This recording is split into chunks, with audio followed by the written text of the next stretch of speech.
What is up guys, welcome back to the channel, and in today's video I am back on the SP404-MK2 and this actually follows on from my previous video that I uploaded. I'm going to be mixing and doing a little bit of mastering on the beat that I created in that video. So if you want to go and check that out first, how I made this video, it's literally from start to finish. I took a chord from the Roland J6 and created a whole beat, and that's what we're going to be working on today. So I did a performance of it at the end of that video, but I noticed a bit later that it definitely needed some work and there were a few things that were out of whack. So this is pretty much going to be quite a basic approach to mixing. I'm no expert on the topic personally, and a lot of this is going to be levels rather than effects. So it's going to be a lot of getting the levels right, and basically I'm just going to talk through my process of how I do that. Now, one thing that I really want to stress before this video starts, do not try and create a beat and mix directly afterwards. It's a recipe for disaster. The best thing to do is save your beat, give your ears a chance to reset and come back maybe a couple of hours later, maybe a day later, and re-listen to that beat, and honestly the things that are wrong with it will stick out like a sore thumb. It's really difficult to notice them when you're actually in the same mindset as creating the beat. I think this is a good rule for all music really. If you're mixing any music, definitely always take a step back in between the creation and the mixing side of things. So really with mixing you can go as crazy as you want. Like I mentioned, I'm going to stick to the basics and just kind of show you my approach. So there are a few notable things about that beat performance that I wanted to change. I think the sub was way too loud. The actual chords themselves that I took from the J6 and used chromatic mode to program, they were a little bit too loud as well. The drums weren't punching through as much as I would have wanted them to. This is beat-based music, so most of the time I want the drums to be quite prominent in the mix. There was also some effects on bus 3 and 4 which didn't work too well. I had way too much noise on it. So all those things we're going to cover in this video. There's also going to be some different patterns that I create as well, just to try and make it a bit more of a complete song. So apologies, that was a bit of a lengthy intro, but let's get into this one now and start working on what we've got. So let's take a listen to the actual beat first.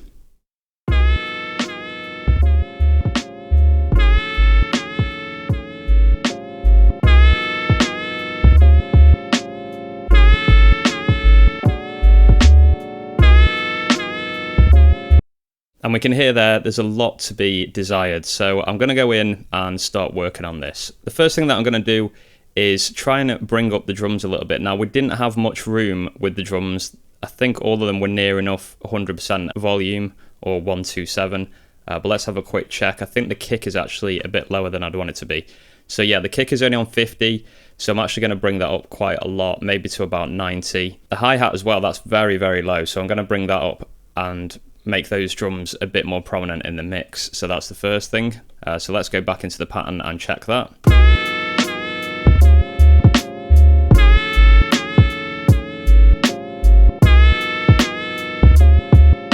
Okay, that's definitely getting there, but the problem that we're having with this beat at the moment is that the other parts of it are too loud, so they're kind of drowning the drums out. So let's go back into the samples, and this is the chord.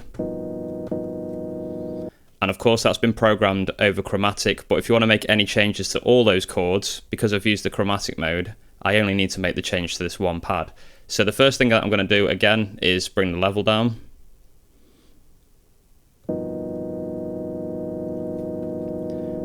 Let's try 20 for that, and this is all guesswork at the moment. It's trial and error, and that is going to be the way that things are with mixing really. So that's down now, that's good. The horn stab as well is too loud, so let's change to that one. Okay, that's 66 at the moment, so let's bring that down to about 45, let's say. Okay, that's good. And the sub as well, that's on 85, so that's extremely loud. We'll bring that down to about 50 as well and see how that sounds. So back into pattern mode again.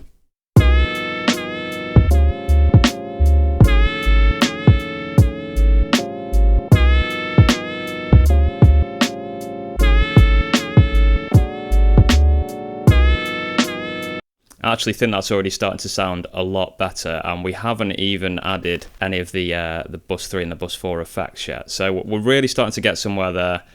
We've changed the levels around a little bit. The mix is sounding good, and I think if you don't really know too much about mixing, I mean, a lot like myself, I think the aim really is just to try and make things sound like there's nothing wrong.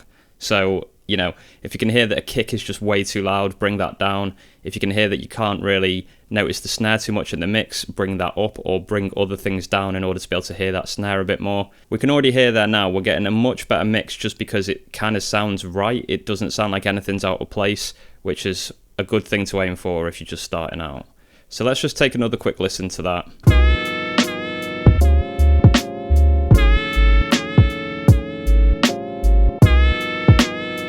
And I actually still think that those horns are a little bit too loud. So let's bring those down to 35 now.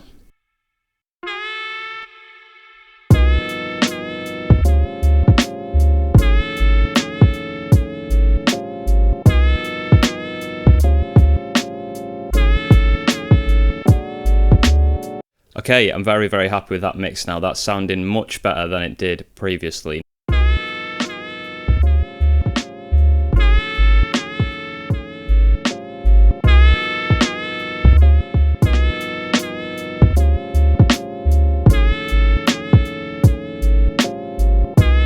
Okay, I'm very, very happy with that mix now. That's sounding much better than it did previously. Now, a couple of things that I want to do is make some variations of this pattern. So I'm just going to keep this main loop. I'm going to delete everything else that I've got here. I'm going to delete those two. So we've just got this main loop. And as someone pointed out in the comments, I actually forgot about this feature in the last video.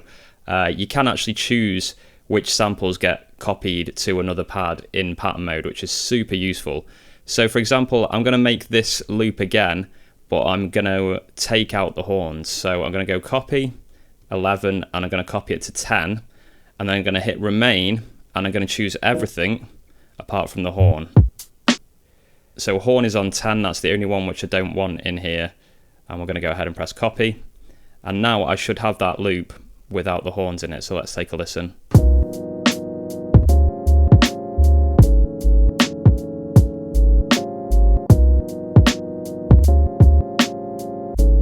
We can switch to the horns one.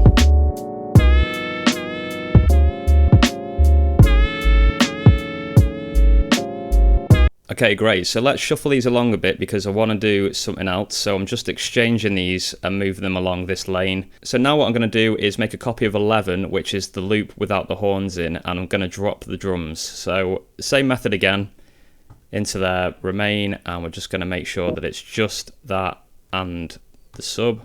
I'm going to go copy.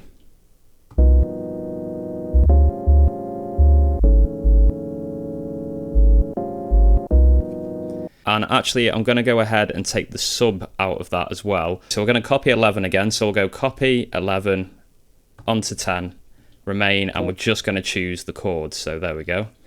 So now we should have that. Perfect, and I want that with the horns as well. So we'll go ahead and move that to 9. So shift exchange, move that to 9, and we're going to have to copy 12 this time.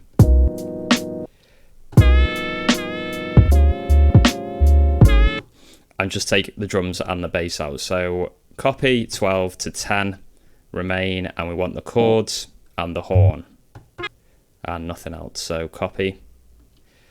So now I think I've got all the parts that I want in terms of the structure. There could be other variations that I could create, such as drum variations and things like that. But for the sake of this video, I think that's pretty much enough in terms of showing you guys the kind of process of this. So let's have a listen to these parts.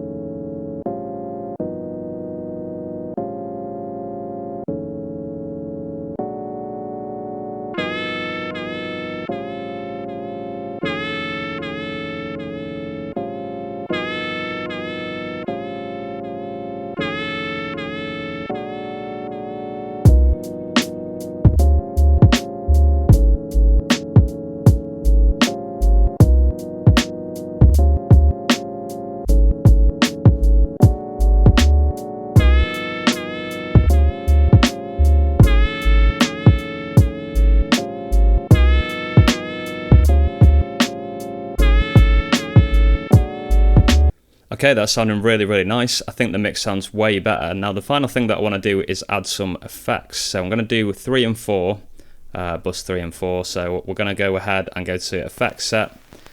And you can hear here that I've got 404 vinyl sim. This is doing very, very little. I've just got the frequency on 6, and I'm going to add a little bit of noise, but I'll do that in a minute because it'll be annoying. And on wow flutter, I'm going to add a little bit as well. I do kind of like wow flutter, so we'll have it at about 40. We'll scroll across to bus 4, and yeah, we've just got 55 comp on the vinyl sim compressor, so I'm happy with that. Just a nice bit of compression to sort of gel everything together. That's kind of part of the mixing process as well, adding effects like that. So all in all, this should be close to what I want everything to sound like now. Noise, so let's get that turned on. And there we go. I can do a value of 0 and it still makes a noise, which is impressive. Yeah, I've got those muted at the moment, but if we put those on and listen to the beat, hopefully we're close to the kind of final sound of what I want this to sound like.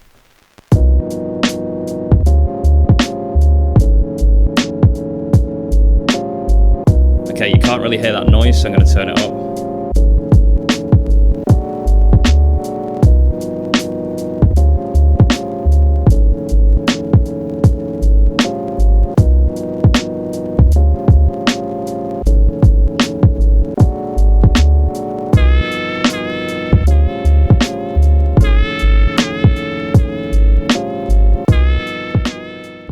Okay, now that I've added those effects, there are a few issues. So the sub now is extremely loud again.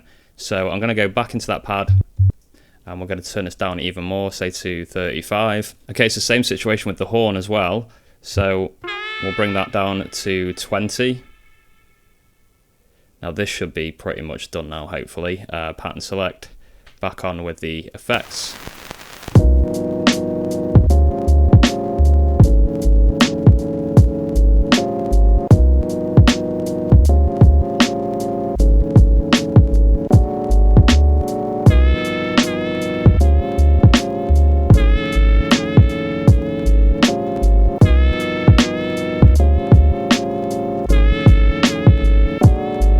And okay, there we go, guys. I think that is pretty much everything that I would do with that in terms of a mixing perspective. I would probably like to go in and make a few drum variations on different patterns and maybe add in a few Foleys, maybe some conversation over the top of those breaks and things like that. But on the whole, that's my real approach to mixing. I will sort of mainly focus on the levels, try and make the things prominent that I want to be prominent. Sometimes that involves bringing everything else down. Sometimes it involves just pushing those up in the mix. You have to kind of think about it the other way around sometimes when you haven't got any headroom to lift those particular samples like I did with the drums there. So I hope this helps. I know it's only very basic mixing on this device, but I think sitting down and spending 10-15 minutes, even 5 minutes, just tweaking the sounds a little bit sometime after you've created the beat can make a huge difference. So I really do think that sounds a lot more balanced now and a lot better. And yeah, just one thing to note as well, when I did add those master effects on bus 3 and 4, I obviously had to go back and recompensate a little bit, so do be careful about that. If you think you've got everything nailed and then you throw a compressor on, it can change the dynamic of the whole beat again, so you might have to do some more tweaks. So I hope that was useful, guys. Thanks very much for watching. This beat was made with Lo-Fi Drums Volume 5. That's available on my shop, spvids.com. Don't forget to check out the links in the description. There's loads of different ways you can support what I'm doing here. Keep making beats, and I will be back with more content soon.